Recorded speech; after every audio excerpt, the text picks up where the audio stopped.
बहुत सारे लोग कहते हैं कि हमने बांग्लादेश को फाड़ कर अलग कर दिया, लेकिन किधर से अलग किया? पाकिस्तान और बांग्लादेश ऑलरेडी बहुत अलग अलग देश थे और वो 1947 से भी पहले से आज़ादी और अलग होने की लड़ाई लड़ रहे थे।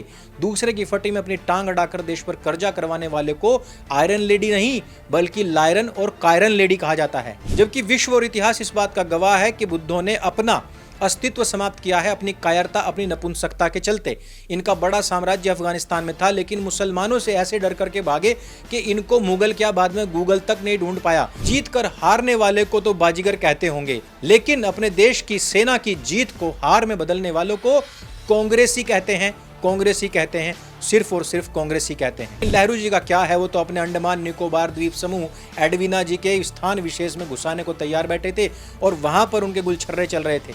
ऐसे में पूरे हिंदुस्तान को शर्मसार कर देने वाला एक वाकया होता है जब महावीर त्यागी जी और नेहरू जी का संसद के अंदर झगड़ा होता है, जब वो कहते हैं कि मेरे सिर के ऊपर भी कुछ नहीं उग रहा तो क्या इसको भी काट कर मैं चाइना को भेज दूं। मित्रों, निस्संदेह आज का वीडियो बहुत महत्वपूर्ण है, लेकिन एक और महत्वपूर्ण मैं आपको बात बताना चाहता हूं कि हम भी इकोसिस्टम के युद्ध को झेल रहे हैं।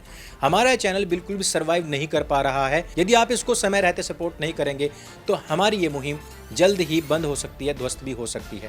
प्लीज हमें सपोर्ट करें और हमारी पुस्तक ढाई मोर्चे का चक्रव्यूह, जो आपको इस आधे मोर्चे से लड़ने की शक्ति देती है, उसकी सूचनाएं देती है, इसको भी अवश्य लीजिए।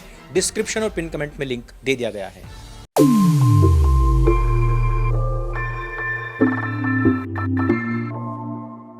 दोस्तों, एक वीडियो मैंने आपको बताया था किस प्रकार से बलूचिस्तान और सिंध प्रांत के लोग भारतवर्ष के साथ में मिलना चाहते थे 1947 के साथ ही साथ, लेकिन नेहरू जी ने यह कह करके वहां के राजाओं और रियासतदानों को मना कर दिया था कि पाकिस्तान के साथ में हमारे संबंध खराब हो जाएंगे।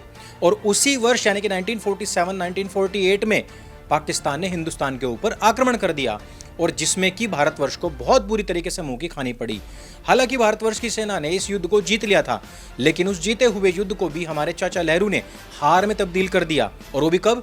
जब उन्होंने कश्मीर का मुद्दा यूएनओ में डाल दिया। यूएनओ ने चाचा नेहरू के पिछवाड़े में बिना तेल लगाए एक लट डाल दिया और वो लट आज तक नहीं निकला और हम आज उस लट को पाक ऑक्यूपाइड कश्मीर के रूप में जानते हैं। ठीक इसी प्रकार से चाचा नेहरू ने 1954 में चाइना के साथ में एक पंचशील का समझौता किया था, जिसमें चीन ने की तब के तिब्बत के ऊपर हमला बोलकर उसके ऊपर अधिकार जमा लिया था। हिंदुस्तान तिब्बत के बहुत अच्छे संबंध थे, लेकिन चाचा नेहरू ने पंचशील का सिद्धांत करते हुए कहा कि हम तिब्बत में कोई भी हस्तक्षेप नहीं करेंगे, ना ही वहां पर अपना कोई सैन्य अभियान चलाएंगे। उस समय पर चाचा नेहरू ने एक नारा भी दिया था, जिसको हम हिंदी चीनी भाई भाई कहते हैं, और उसी चीनी को चीन देश ने एक और लट पर लगाकर चाचा नेहरू के तशरीफ में फिर से डाल दिया और उन्होंने अक्साई चीन के ऊपर कब्जा करके एक बहुत बड़ा क्षेत्र अपने हिस्से में दबा लिया। और इसके बाद में हम कहते हैं कि चाचा नेहरू एक बहुत बड़े विजनरी प्रधानमंत्री थे। आज हम बात करेंगे कांग्रेस के काल के उन सभी युद्धों के विषय में कि जब जब हमारी सेना आक्रामक हुई, दुश्मन देश के छक्के छुड़ा दिए और उसके साथ ही साथ हमारे देश के कांग्रेस वाले प्रधानमंत्री ने तुरंत ही छेड़ दिया और तुरंत ही उस जीत को हार में बदल दिया। क्योंकि आजकल ये बात चल रही है कि नरेंद्र मोदी जी को तो सिंदूर बीच में ही छोड़ने की आदत पड़ चुकी है। इसका सीधा संबंध जोड़ा जाता है उनकी पत्नी के साथ और ऑपरेशन सिंदूर के साथ में। इसी प्रकार की और भी बहुत सारी ऐसी बहकाने वाली बातें चल रही हैं, जबकि ये बात तो बहुत स्पष्ट हो चुकी है कि पाकिस्तान इस समय पर अपने घुटनों पर आ चुका है। मैंने आपको पिछले वीडियो में ये भी दिखाया था किस प्रकार से जब जब कांग्रेस की सरकार हिंदुस्तान के अंदर रही तब पर कैपिटा जीडीपी पाकिस्तान की अधिक रही, और जैसे ही अटल बिहारी वाजपेयी आते हैं ये गैप कम होना शुरू हो जाता है। लेकिन जैसे ही नरेंद्र मोदी आते हैं ये पूरा का पूरा पासा पलट जाता है, पाकिस्तान बहुत पीछे रह जाता है, हिंदुस्तान काफी आगे निकल जाता है। अर्थात कांग्रेस जब जब आती है पाकिस्तान को पोषित करती है। और इसी प्रकार से मैंने ये भी बताया था कि उन्होंने हमारे देश के अंदर घुस करके 27 लोगों की जान ली थी, जबकि हमने तकरीबन 140 लोगों को आधिकारिक रूप से मार करके उनके जितने भी अड्डे थे सबको ध्वस्त करके उनके गढ़, उनकी यूनिवर्सिटी, उनके यहां तक कि कराची पोर्ट को ध्वस्त किया गया, उनके विमानों को मार गिराया गया। और अभी जो खबर आ रही है वो ये है कि उनके परमाणु संयंत्र के ऊपर भी ब्रह्मोस ने एक हमला करके रेडिएशन फैला दिया है, जिसके बाद से यह विराम, यह सीज फायर किया गया था, क्योंकि यहां से अगर झगड़ा आगे बढ़ता तो यह विश्व युद्ध का स्वरूप भी ले सकता था। और ये सभी जानते हैं कि अगर यह युद्ध किसी भी प्रकार से न्यूक्लियर वॉर में तब्दील हो जाता तो भारत ही नहीं पूरे विश्व की अर्थव्यवस्था इस समय हाशिए पर आ जाती। और आपने ये भी देखा होगा कि जब से सीज फायर हुआ है तब से भारत का शेयर मार्केट डबल स्पीड से आगे बढ़ भी रहा है। तो आज जो मैं बात करने वाला हूं इन सभी परिप्रेक्ष्य में, वो मैं बात करूंगा 71-72 तक की, कि जब जब भी हमारी सेना दुश्मन देश पर हावी हुई है, तब तब कांग्रेस की सरकारों ने तुरंत ही हगना शुरू कर दिया, छेड़ना शुरू कर दिया, इनके दस्त लग गए और इन्होंने उस जीत को भी हार में तब्दील कर दिया। तो सबसे पहली बात करते हैं 1947-48 की। जिस समय पर युद्ध हुआ उस समय पर नेहरू ने एक बहुत ही गलत फैसला लिया और उसने कहा कि पटेल साहब आप पीछे हट जाइए, पूरे देश में जितने भी राज्य थे उनको मिलाने का, अखंड भारत बनाने का जिम्मा आपके जिम्मे था, आपने वो कर दिया, लेकिन कश्मीर मेरा मुद्दा है, मैं इसमें हस्तक्षेप करूंगा। और जैसे ही पनौती नेहरू जी ने यह मुद्दा अपने हाथ में लिया, तुरंत ही वो फिसल कर गिर गए और उनकी लुंगी भी खुल गई। और ऐसे में पूरा का पूरा मामला लपक लिया पाकिस्तान और यूएनओ ने। 48 से लेकर के 2025 तक, आज तक हम उस हिस्से को अपने में नहीं मिला पाए। उसके बाद में आता है 1950s। 1950s में चाइना तिब्बत के ऊपर आक्रमण कर देता है, वहां की सेना को मार भगाता है। हिंदुस्तान का यह फर्ज बनता था कि वो तिब्बत में जाए, वहां पर सैन्य अभियान करे, लेकिन 1954 में एक बार फिर से नेहरू जी छेड़ने लग गए। उस समय उनको ऐसे दस्त लगे कि वो हिंदी चीनी भाई भाई, हिंदी चीनी भाई भाई करने लग गए। उस समय पर भी पंचशील का सिद्धांत दिया गया, तिब्बत का कोई साथ नहीं दिया गया, वहां की आम जनता जिसका कोई दोष नहीं था। और ऐसे में जबकि हिंदुस्तान को साथ देना चाहिए था, जब हिंदुस्तान की सेना इस कार्य को करने में प्रबल थी, सबल थी, तब भी साथ ना दिया गया और दलाई लामा उस समय से उस देश से निकल करके भागे। और नेहरू जी ने देखिए पंचशील का सिद्धांत कहां से निकाला इन्होंने, बुद्धिज्म से। और एक ऐसा देश जो बौद्धों की कंट्री थी उनके साथ में धोखा भी कर दिया, उनकी पीठ पर वार भी कर दिया। अर्थात एक ऐसा राष्ट्र जो चारों ओर से दुश्मनों से घिरा हुआ है, वो इस समय पर बुद्धिज्म खेल रहा था। जबकि विश्व और इतिहास इस बात का गवाह है कि बुद्धों ने अपना अस्तित्व समाप्त किया है अपनी कायरता, अपनी नपुंसकता के चलते। इनका बड़ा साम्राज्य अफगानिस्तान में था, लेकिन मुसलमानों से ऐसे डर करके भागे कि इनको मुगल क्या, बाद में गूगल तक नहीं ढूंढ पाया, और इनको शरण दी थी साउथ में। मेरी किताब ढाई मोर्चे का चक्रव्यूह को अगर आप पढ़ेंगे तो आपको बुद्धों के द्वारा हिंदुओं के साथ में जो धोखे, जो छल हुए हैं, जो इन्होंने हिंदुओं की पीठ में छुरा भोंका है, उसके बावजूद भी हमने हमेशा इनको शरण दी, उसके विषय में बहुत डिटेल में लिखा हुआ है। किस प्रकार से मुसलमानों ने दौड़ा दौड़ा करके, भगा करके मारा था, और आजकल के नवबौद्ध उन्हीं मुसलमानों के पिछवाड़े चाट रहे हैं, जबकि पाकिस्तान के साथ में हमारा खुला युद्ध चल रहा है। पंचशील का सिद्धांत देने के बाद में नेहरू जी को लगा था कि चाइना और हम दोस्त दोस्त बन चुके हैं, लेकिन इसके तुरंत बाद में ही 65 का युद्ध हो जाता है चाइना का और हमारा, और उस समय पर पूरा का पूरा अक्साई चीन एरिया चाइना लेकर के चला जाता है। और उस समय पर भी दुर्भाग्य से महापनौती नेहरू जी का ही शासनकाल हुआ करता था। इस विषय मैंने आपको बताया था किस प्रकार से हमारे भारतवर्ष के आदिवासियों ने बांस के तीरों से चाइना के लोगों का सामना करते हुए अपना शरीर त्याग दिया, बहुत बलिदान दिया। लेकिन नेहरू जी का क्या है, वो तो अपने अंडमान निकोबार द्वीप समूह एडवीना जी के स्थान विशेष में घुसाने को तैयार बैठे थे और वहां पर उनके गुलछर्रे चल रहे थे।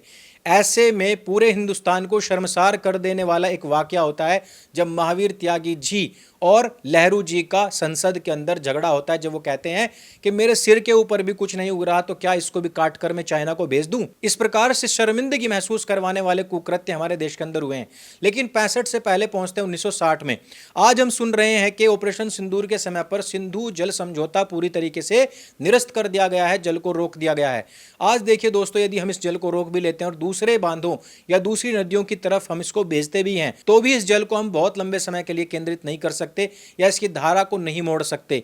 हमें या तो पानी बिल्कुल पूरी तरीके से रोक कर रखना पड़ेगा या फिर पाकिस्तान के अंदर बाढ़ जैसे हालात बनाने पड़ेंगे। लेकिन यह सिंधु जल समझौता है क्या? 1948 में जिस समय पर युद्ध हुआ था वो हुआ था कश्मीर के मुद्दे पर, लेकिन पानी के बंटवारे को लेकर के उस समय पर भी काफी मुद्दे गर्म हो रखे थे। अगर नेहरू जी चाहते तो उस समय पर विश्व बैंक को यह बात मना कर सकते थे कि हम ये जल बिल्कुल भी नहीं देंगे, क्योंकि हमने 1947 में बलूचिस्तान और सिंध को अपने प्रांत में नहीं जोड़ा था, यह सोच करके कि पाकिस्तान या मेरे जुड़वा भाई जिन्ना के साथ में मेरे कोई शत्रुता के संबंध ना बन जाएं। फिर भी ये लगातार हमारे ऊपर हमला करते रहे। शत्रुबोध यदि नेहरू जी को होता तो उस समय पर सिंधु जल ना देते, लेकिन इन्होंने फिर से छेड़ दिया, इनके फिर से दस्त लग गए और सिंधु जल समझौता इनको करना पड़ा। 80% से ज्यादा पानी इस समय पर पाकिस्तान को जाता है और उसी पानी से वो आतंकवाद की बिजली पैदा करता है हिंदुस्तान को फिर से मारने के लिए, जबकि उस जल के ऊपर पाकिस्तान का कोई भी अधिकार नहीं बनता था। आज अगर हम बार बार ये बात सोचने के लिए मजबूर हो रहे हैं कि हमें सिंधु का जल रोकना चाहिए, तो इसके पीछे महापनौती नेहरू जी का ही हाथ पैर सिर और एवरीथिंग लगा हुआ है। 65 के युद्ध की हम बात कर चुके हैं, किस प्रकार से अक्साई चीन चाइना ने हमसे हड़प लिया था। और अब बात करते हैं 72 की। देखिए दोस्तों, इंदिरा गांधी के विषय में मैं पहले भी बहुत सारी वीडियोस बना चुका हूं और बता चुका हूं किस प्रकार से हिंदुओं के साथ में, भारतीयों के साथ में युद्ध 1971 का नाम लेकर के एक बहुत बड़ा छल किया जाता है।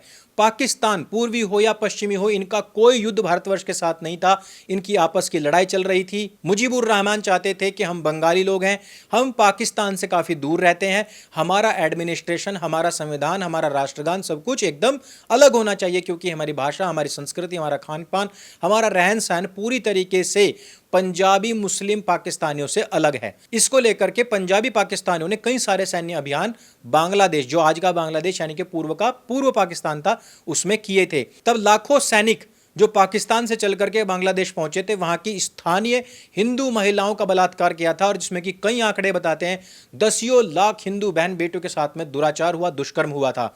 उस समय पर 1971 में इंदिरा गांधी की सरकार ने दूसरे की फटी में अपनी टांग अड़ाते हुए देश के ऊपर 20,000 करोड़ से ज्यादा का कर्जा करवाते हुए भारत की सेना वहां पर पहुंचती है। युद्ध आमने सामने का होता है, पाकिस्तान वहां तक नहीं पहुंच पाता, हमारा हिंदुस्तान वहां से जुड़ा हुआ था, यानी कि बांग्लादेश से।